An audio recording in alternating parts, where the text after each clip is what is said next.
તમારી કોઈ પણ ખાતેદારીની વિસંગતતા હશે એટલે ખાતેદારી તૂટતી હશે તો બહુ ચિંતાનો વિષય નથી. તમે જંત્રીના 10% પેનલ્ટી ભરીને છૂટી શકશો. પરંતુ 1/7/2015 પછીની જો તમારી તૂટતી ખેડૂત ખાતેદારીનો પ્રશ્ન હશે તો 300% પેનલ્ટી જંત્રીની છે. એટલે કે જમીન શ્રી સરકાર થઈ ગઈ કહેવાય. આડકતરી રીતે તમારે જંત્રીનો ચાર્જ ભરીને સરકાર પાસેથી રીગ્રાન્ટ કરાવો છો. પણ એ રીગ્રાન્ટ કહેવાય નહીં કાયદાની પરિભાષામાં. કાયદાની પરિભાષામાં રીગ્રાન્ટ બીજો શબ્દ છે, પણ થયો એના જેવો જ.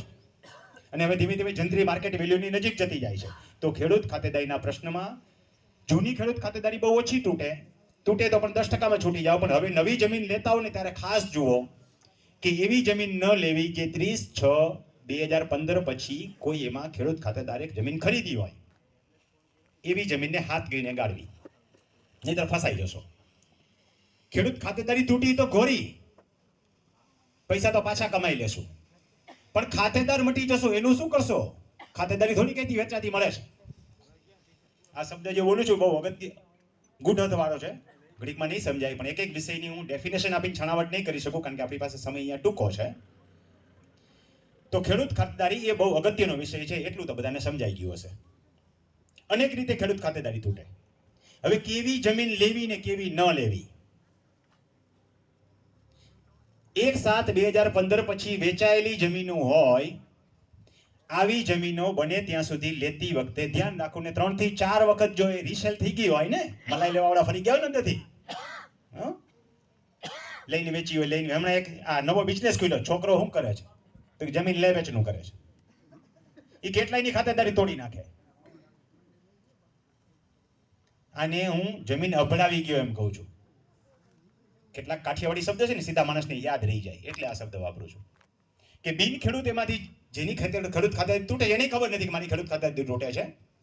ઈ એમાંથી લેવેચ કરીને નીકળી ગયો એટલે પાછલા જેટલા આવ્યા ને એની ખેડૂત ખાતેદારી તૂટતી નથી, પણ જમીનનો ટાઇટલ તૂટે છે એટલે 300% પેનલ્ટી વાળા થયા. એટલે જમીન અભડાવી ગયો જ કહેવાય.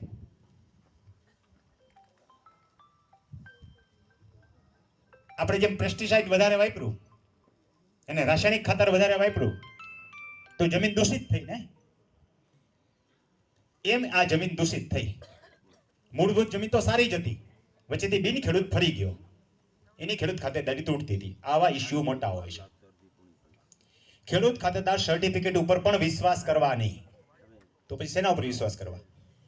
ખેડૂત ખાતેદાર સર્ટિફિકેટ બહુ ખુલીને નહીં બોલું પણ વિશ્વાસ કરવા પાત્ર નથી. એની આખી લિંક લેવી ટાઇટલની. દાખલા તરીકે હું છું આ જગ્યાએ જમીન લઈને નીકળીને વેચી ગયો તો મારી લિંક પકડવાની કે રમણીકભાઈ ક્યાંથી આવ્યો? તો જામનગર જિલ્લાના ધ્રોલ તાલુકાની અંદર લતીપર ગામનો ખાતેદાર હતો, મારા દાદા પરદાદા. ત્યાંથી શરૂ કરીને મેં એક રતનપરમાં જમીન લીધી, ત્યાંથી શરૂ કરીને મેં થોરાડામાં લીધી, ત્યાંથી શરૂ કરીને મેં વાવડીમાં લીધી. તો બધી મારી ખાતેદારની લિંક તમારી પાસે હોવી જોઈએ. પોસિબલ છે? આ નથી. લેવી જોઈએ. 300% પેનલ્ટીમાંથી બચવું હોય તો. રાજકોટની આજુબાજુની જમીનો તો હવે કરોડોની થઈ ગઈ એટલે એમાં લિંકો લેવા મળી ગયા, પણ નિયમ તો બધે સરખો જ લાગુ પડે છે કે અહીંયા માટે થોડો જુદો નિયમ લાગુ પડશે. તો આપણે ધારતા હોય એટલો સહેલો વિષય નથી જમીન લે વેચ કરવી. અહીંયા દરેક ગામના દલાલો હોય, પાનની દુકાને એક નીકળે. શું કરે તો જમીન મકાનની દલાલી કરે. રામ એને કાંઈ ખબર પડતી હોય તો 7 હોનાની જમીન છે એમ કહે, આમાં કાંઈ પણ વાંધો નીકળે હું બેઠો છું, પણ તને શું ખબર પડે છે?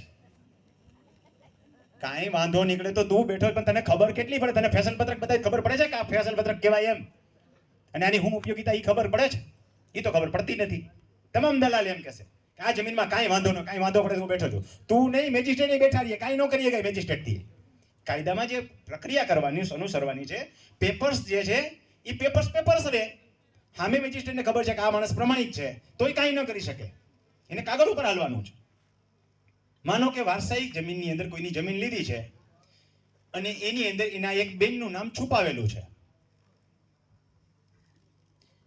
એના આંબામાં છુપાવેલું છે. મેં સાધનિક કાગળો કીધા ને કે ભાઈ સાધનિક કાગળો કઢાવવા જોઈએ. હવે જ્યારે બેનના ભાણિયાઓ જાગે કે ભાઈ આ જમીનમાંથી મને ભાગ મળેલો નથી ને એની બેનનું એફિડેવિટમાં સહી ન નીકળે એટલે લેનાર મરી જાય. મેજિસ્ટ્રેટને ખબર છે કે આંબો બનાવ્યો અને ખોટો બનાવ્યો, શું કરીએ ગઈ? એને તો કાયદાની પ્રક્રિયા પ્રમાણે હાલવાનું છે. તો બહુ જમીન લેવેચ કરવી નહીં. લેવેચ કરો તો હાથ વખત હાથ ગઈને ગાળવી અને અમથી ન કરવી. થોડીક જમીન આપણા માટે રાખવી અને પ્રાકૃતિક ખેતી કરવી. આપણે પ્રાકૃતિક બનાવી વેચી તો નહીં શકીએ, કારણ કે કયા ભાવમાં પડશે, પણ આપણા માટે તો રાખીએ કે એમાંથી કમસે કમ આપણા પૂરતું શાક